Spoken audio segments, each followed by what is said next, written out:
In this month's episode of Speak Out and Play, I will talk about what game helped start the Seek Out and Play YouTube channel, even though I have never mentioned it before, what new games have arrived on the table, what videos are being created, and what's coming up for May, all on Speak Out and Play.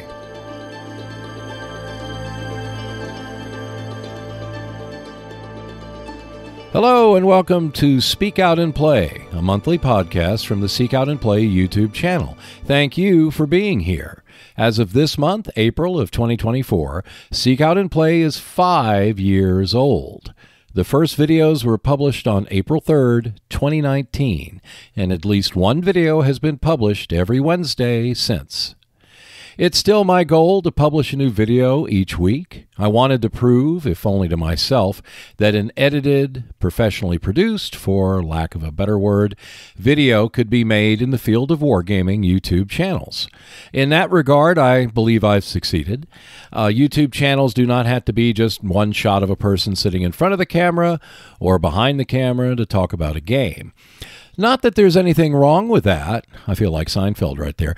But that I could create something different and do so in a reasonable amount of time. The biggest argument against professionally presenting videos is that they took too much time to create.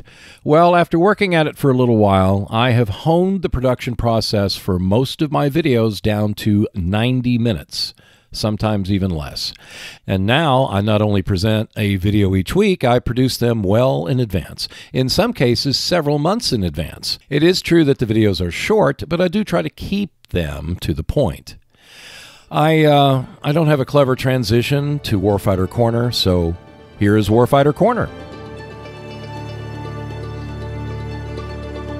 By the time you hear this podcast, Warfighter Chittor will have successfully completed its Kickstarter campaign. Also, it was announced that Warfighter NAM will be on the way to backers in May or early June. One project that I've been working on is what I call Warfighter 29. This is playing out the missions of Warfighter World War II using only 29 points to create my team. I use this primarily for missions that have a relatively low resource point count, such as 29 up to as far as 50-point missions, but I still stick to the 29-point resource level.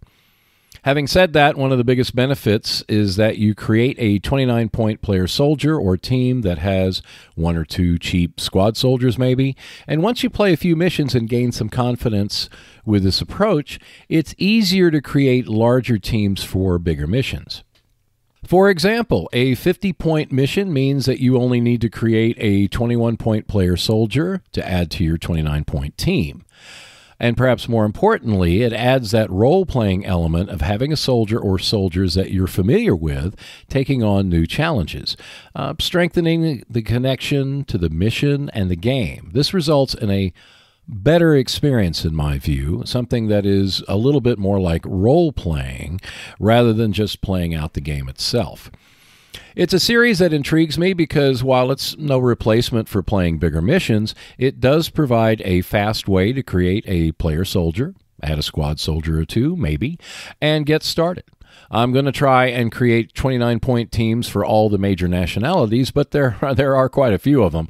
So it's definitely something I will need to work on over the ensuing months and perhaps years. You never know. And speaking of works, here is what is in the works for the Seek Out and Play YouTube channel for next month.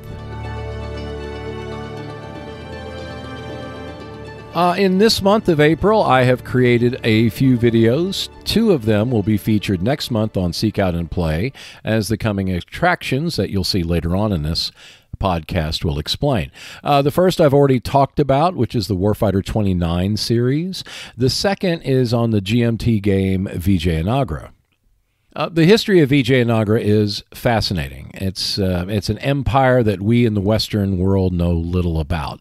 It lasted for around 150 years or so, and at the peak of its power, it was destroyed essentially in one fell swoop. The history of the empire is well told in the GMT game, but if you want to check out a YouTube video on it, there is a channel called Fall of Civilizations, and they did a great video on Vijaya Nagra, which takes about 2 to 3 hours to watch, but it tells the story of that empire, and I highly, highly recommend it. The lesson of Vijaya Nagra still applies to this day.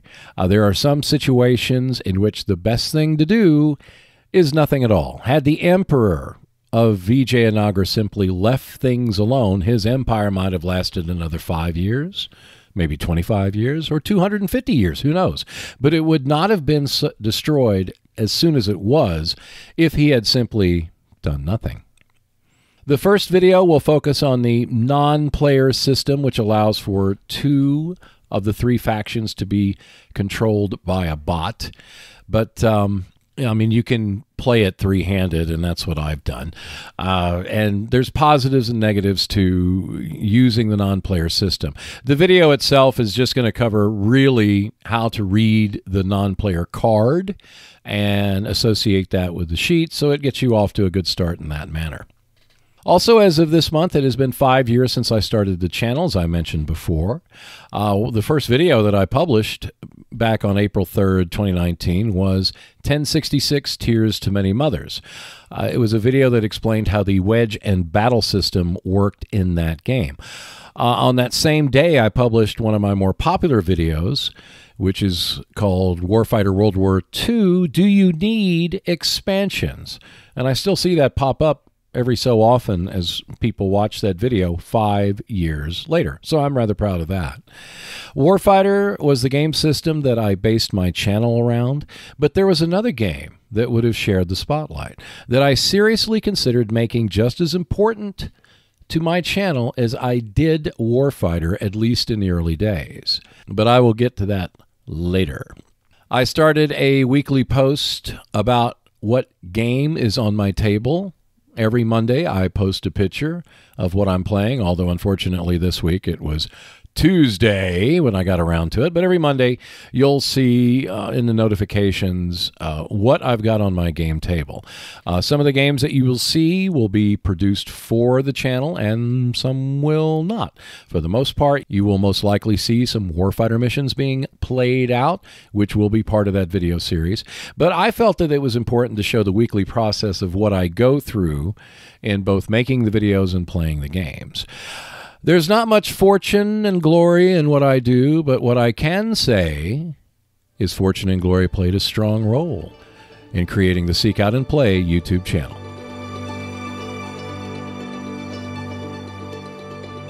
I'm not sure if it's coincidental, destined, or just not that important at all, but Flying Frog Productions is releasing a revised version of one of their most famous games, Fortune and Glory.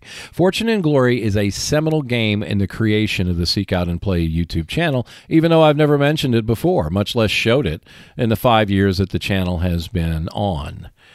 Back in mid-2018, when I was contemplating creating a YouTube channel dedicated to gaming, I wasn't sure what direction I would be taking. One avenue was basing the channel on 2 games, Warfighter and Fortune and Glory. What I wound up doing was sticking to Warfighter, but moving the channel more into the wargaming field, using new and older war games as part of what I do.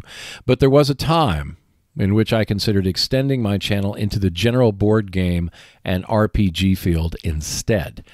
For those of you who are not familiar with Fortune and Glory, it is essentially an RPG in a box type game. Set in the 1930s, you play a created character that gallivants around the world, searching for treasure, encountering dangerous situations, and trying to defeat a variety of bad guys. If this sounds like Indiana Jones, you would be right. Fortune and Glory is a beautiful disaster. It's a glorious mess. It is everything that I ever wanted in a game, and yet I cannot stand to be in the same room with it. As you might guess, I find the issues to the game to be quite numerous, starting with the rules. While the Warfighter Universal Rulebook might be described as an excellent resource to look up explanations of the rules, it's not really so good at teaching the game itself. Fortune and Glory is the opposite. The rulebook makes it almost too easy to learn the game. I was playing the game as I was learning it. However, when I had a question about the rules, that's when the real adventure began. Fortune and Glory has one of the most infuriating rule books to look up information that I have ever run across. But that's not the main issue of the game. The footprint it creates with a map is somewhat large, but it would be manageable, except for the numerous card decks, which you got to shuffle and then place around the board, which means you're going to need a pretty good-sized table to hold and play it. But that's not the main issue of the game. It is the non-player which has kept me at arm's length from enjoying what otherwise might be a great game. Fortune and Glory can be played competitively with players going against each other, but that takes a lot of the flavor away that the game provides. It's when you play it solo or cooperatively against the non-player, that's where it really takes off. It really does. You can go up against the cult, the mob, or the Nazis. And who doesn't want to go up against the Nazis? However, the time it takes to get through the non-player turn often lasts longer than all the player turns combined. It slows the game down to a crawl, and even with the player's aids that I've used to speed things up, it can really be annoying. The problem is that the non-player does more than try to stop you. It also has its own agenda, and I find that to be too much to deal with, especially given all the other issues with the game. So, why did I consider basing my channel around that game? Because there was a set of living rules which helped considerably in answering the rules questions of Fortune and Glory. But more importantly, Flying Frog Productions announced that it was going to release 2 new expansions for the game at Essen in the fall of 2018.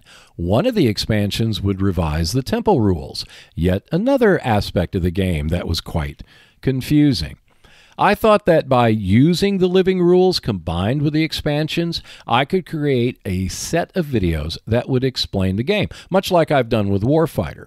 That the combination of Fortune and Glory with Warfighter could be the basis of creating a channel with one foot in board gaming, another foot in general board gaming, and another foot in RPGs.